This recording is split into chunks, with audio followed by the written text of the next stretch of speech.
sobre algumas coisas, né, em relação ao coronavírus, tá? Uma introdução aqui. Eu tenho visto muitas pessoas seguindo a recomendação de usar máscara, tá? Só que assim, isso pode ter um efeito colateral muito ruim. Isso pode dar errado. Porque a maioria das pessoas que estão usando máscara, que eu vejo, não estão usando de maneira correta. Até mesmo nos profissionais de saúde. Tem colegas, tem pessoas lá no hospital onde eu trabalho que usam de maneira errada. Qual é o principal erro do uso de máscara? Tanto a máscara N95, quanto a máscara cirúrgica, quanto a máscara caseira. O maior erro é você colocar a mão na máscara. Isso está errado. A máscara ela tem que ser manuseada pelas alças. Então as pessoas estão colocando a mão na máscara, colocando a mão no rosto. Coloca na máscara, bota, aí pega, puxa e bota, deixa o nariz de fora. Isso vai contaminar o nariz, vai contaminar o olho. Tá? Começa a conversar. Às vezes eu estou no consultório, o pessoal está de máscara, começa a conversar, acha chata a máscara, o que faz? Mete a mão, tira a máscara. Então assim, se você, a minha opinião é a seguinte: se você escolher usar máscara, você vai usar máscara direto. Ou não usa máscara, ou uma ou outra, porque isso pode ser pior. Você pode receber a gotícula de outra pessoa, parar na máscara, você pegar e se contaminar.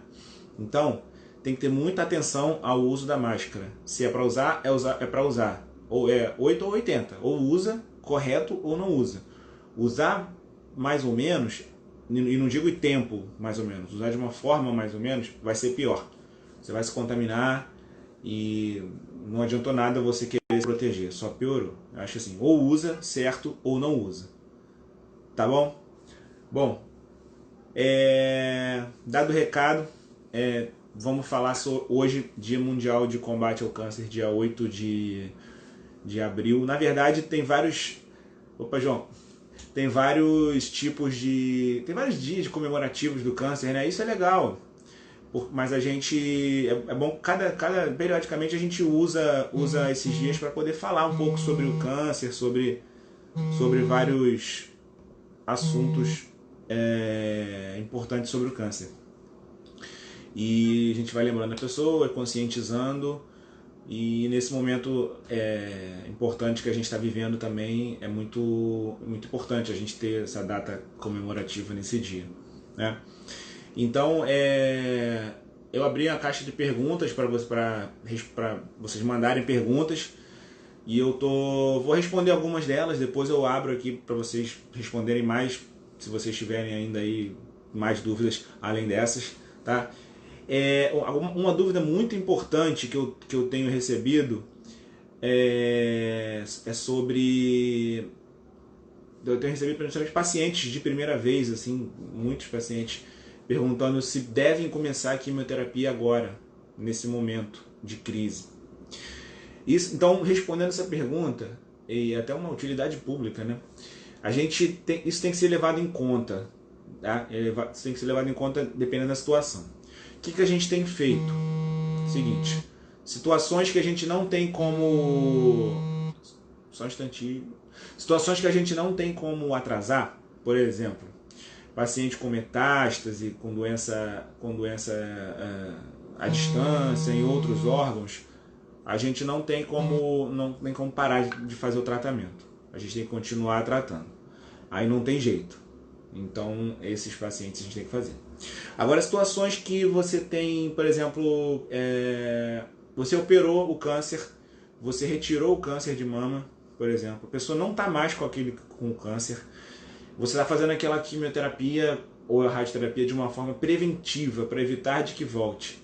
Normalmente, você tem um tempo de espera para você começar, dependendo do câncer, mas assim, no geral, nos estudos, isso não é uma regra, a gente não toma como uma regra, mas a gente tem em torno aí de 3 meses depois de uma cirurgia para a gente começar o tratamento. Então, se você, por exemplo, operou tem 1 mês, talvez você pode esperar até o final de abril, início de maio para começar o tratamento, tá? Agora, você operou, mas sobrou doença, você operou e não retirou o câncer todo, sobrou um pouquinho ali, aí eu acho que tem que fazer, porque ele pode voltar a crescer. Então, mais ou menos, assim, essas situações, e na verdade é uma decisão que tem que ser tomada em conjunto do médico com o paciente, né? E determinadas situações tem que tratar, não tem jeito, e tem situações que dá para esperar um pouquinho. Então, basicamente é isso. Vão surgir dúvidas, situações, caso a caso. A gente fala câncer de uma forma genérica, mas cada situação é uma situação, cada tipo de câncer também é diferente. Tem cânceres que são mais lentos, então a gente pode esperar um pouquinho. Tem cânceres que são agressivos, a gente não pode dar esses 3 meses de espera. Então é mais ou menos isso o tempo que a gente tem para esperar, né? E até melhorar essa situação de coronavírus, tá? Bom, vamos lá. Algumas perguntas. Se alguém na minha casa tiver o Covid, qual o protocolo? Bom, normalmente os pacientes que estão tendo sintomas de coronavírus, eles ficam 14 dias em média desde do contágio, desde que quando tiveram contato, tiveram os sintomas, melhoraram os sintomas, diminuíram e melhoraram em torno de 14 dias esse tempo todo. Durante esse período todo ele pode estar transmitindo o vírus. Antes dos sintomas, durante os sintomas e até um pouquinho depois. Então esse tempo médio de 14 dias. Se você mora com alguém que está tendo os sintomas, independente de ter testado ou não ter testado, porque a gente só está testando as formas graves, então a pessoa pode ter um sintoma com a forma leve. E aí, com a forma leve, você não vai saber. Você não vai testar, você não vai saber se é ou não é. Então, o que você tem que fazer? Ficar de quarentena por pelo menos 14 dias. Aí é isolamento total mesmo, para não transmitir para outras pessoas. Tá? Então, assim, basicamente essa é a recomendação.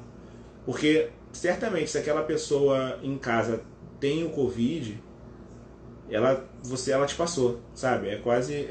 a gente não vai precisar testar você se você não está tendo sintoma, mas é quase certo que você tenha tido contágio. Então você pode vir a ter sintomas ou pode não vir a ter sintomas também, porque a maioria das pessoas são assintomáticas ou oligossintomáticas, que é o que a gente chama, que tem poucos sintomas, tá? Então esse é o protocolo: manter isolamento e procurar o hospital se tiver doença grave, né? Então, principalmente falta de ar e muita tosse, tá? O que a gente tem visto que assim, a maioria dos pacientes piora muito a partir do 7º dia e até o 10º dia. Os pacientes graves eles pioram mais ou menos nesse período, tá? Mas tem gente que tem piorado antes, tem gente que tem piorado depois. É a média. A média é entre o 7º e o 10º dia. Na verdade, na segunda semana, né? Tá? Vamos lá. Tenho câncer. Caso eu sinta algum sintoma,